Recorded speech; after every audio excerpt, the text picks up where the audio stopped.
So I want to know what makes you think Uh-huh. that you're good enough to be on the show. Ooh. I mean, you're surrounded by me. You guys have had my food. Which You've you had know, my food. you know how I know how to cook. You've had his family's cooking, and look at him. He eats nice. You kind of my kind of question, know how to cook. My question is, with these two people right here, they're a lot better than you at cooking. Sure. Yeah. Yeah. I mean, yeah. And then someone like you gets on the show, or gets a chance to be on the show. What makes you think that you're going to be good enough? I've seen you eat 7 crab cakes that I made for other people. You ate other people's crab cakes in front of me while I was giving them to other people. You ate all of them. It was my house. I'm gonna have to go with the time you did the what was it? It was the 5-course meal when you had about 20 people. Oh yeah. I enjoyed that. You had the. Remember that? When everybody who walked in the door. He did like the seared ahi tuna. No, I think I didn't get the invite for that one. Oh. You probably would have ate all the food if I would have invited you. Yeah, you probably would have. I remember that. I had 2 cases of booze on the way out. That was a good night.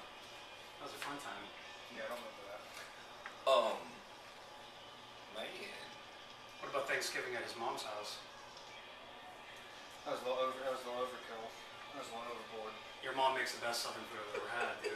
Appreciate it, man. Hands As you down. can see, myself and my brother, especially my brother, we definitely enjoy mom's cooking. So I know you still want to try to do the hot water cornbread with the crab cake, which after seeing some of the pictures you showed me, man, I think I would love to try it at this point with a poached on there. And yes, sir. We'll bring it over for your mom. I think she still wants to do it. Okay. She still wants to do it, man. Like she's pumped about it because the thing is schedules. But I guess you could say now we can probably get you over there a little bit more. Yeah, your schedule's pretty much open now. Well, I mean, starting up the business. Yeah. Starting up the business. Come on, leave me alone. Knock up off me. There it is. He's not really contributing to his 401k anymore. But if you do get on the show, which I think you deserve it. When? How are you going to stay true to your style of cooking, your roots? I mean, my roots. They may throw you something on the table and say, make it. How are you going to stay true? How are they going to know that this is something Andy would cook? Or how do you know You this guys have is seen me. what You guys have seen me do the chop challenges before. I mean, my style is so eclectic.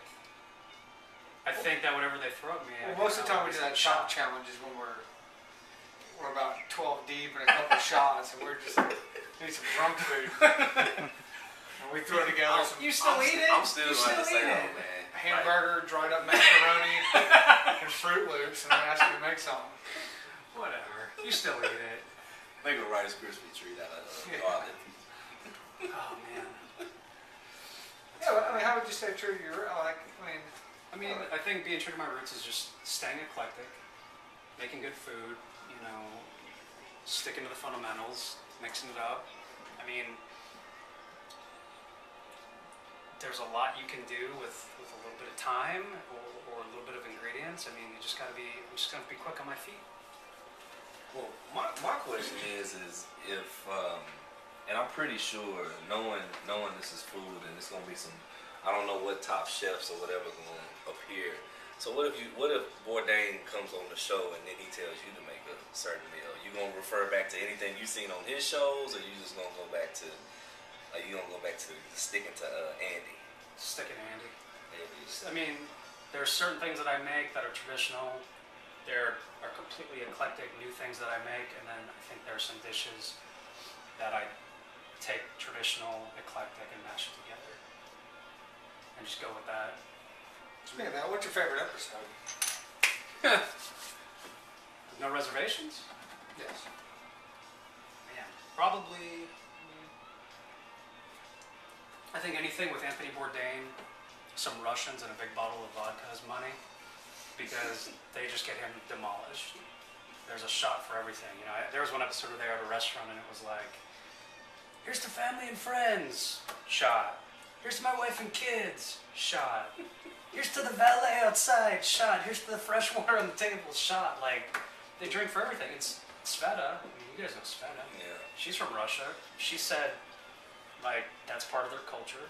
And if you don't drink their vodka, then they don't like you. They don't trust you. So I don't think any of us, I mean, we're pretty accomplished in the drinking game. I don't think any of us could make it through a Russian dinner. Yeah, but every time we take shots, you're like, no. We'd be, No.